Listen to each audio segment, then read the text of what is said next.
Wow, this isn't really surprising when they are trying to put their agendas in our faces. Even then, why would they put this here when it doesn't make sense? I hate when people put self-interest because the character, in this case Notes, doesn't add anything to the game. It's just annoying. Good work on the video. Thank you. The Veilguard, the gifts that keeps on failing. You know a game is bad when you don't even want to waste bandwidth to sail the 7 seas for it.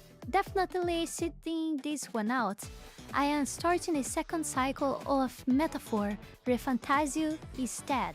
Incredible how they are letting them do whatever they want with their games. There are a lot of money involved for just let that be. All of my gaming friends all changed their minds about buying the game XD. Well, they are saying the quiet part out loud, but the writing is terrible. I spend more time trying to figure out what they actually mean since it sounds like a joke.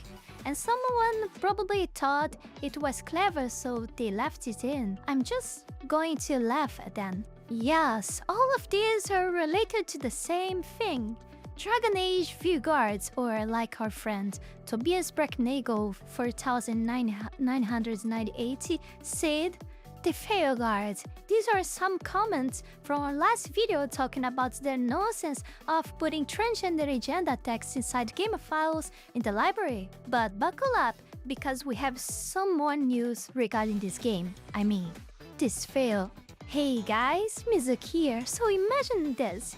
Gaming journalists are losing their minds again because people are daring to criticize the newest cash grab RPG, Dragon Age Veilguard. Like, how dare we mere peasants on YouTube or Twitter even think of questioning the almighty corporate masterpiece, right?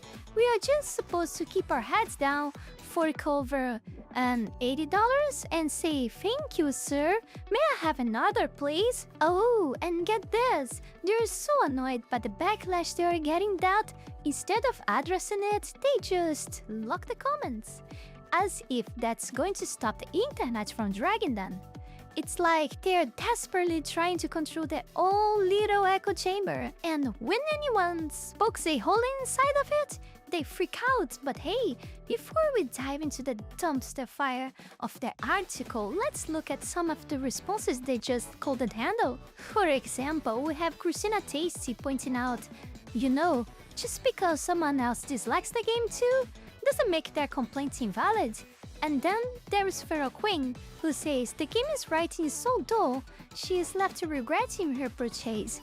Apparently, the wit banter is about as funny as a text form, and the characters? Straight out of Tumblr Central Casting. And my personal fave, Christopher.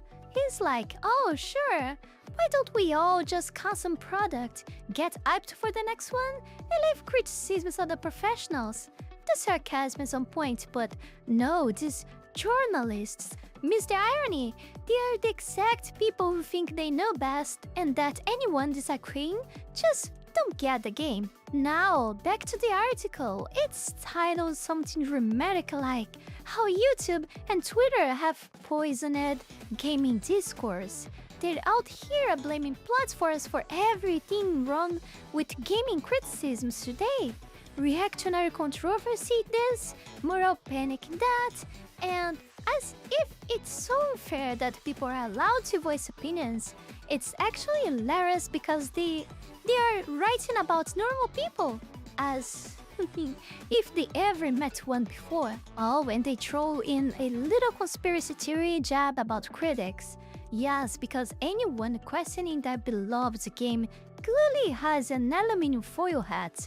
You'd think we're discussing international espionage, not whether Dragon Age sucked this time. And they go on to mourn the loss of Firewalk, a studio that, let's be real, wasn't exactly winning any awards with its latest flop. Concords, but the article has to act like the studio was some visionary company taken down by evil Sony, because blaming the big guys makes everything better, right? Never mind that Firewalk had its own issues with inefficiency and toxic positivity. They actually thought they were too good to fail. Spoiler alert, they failed. Bakamonome. And then they wrap up with this long-winded rant about how algorithm fans are apparently the root of all gaming evil. I mean, who cares if people watch Kritz's videos?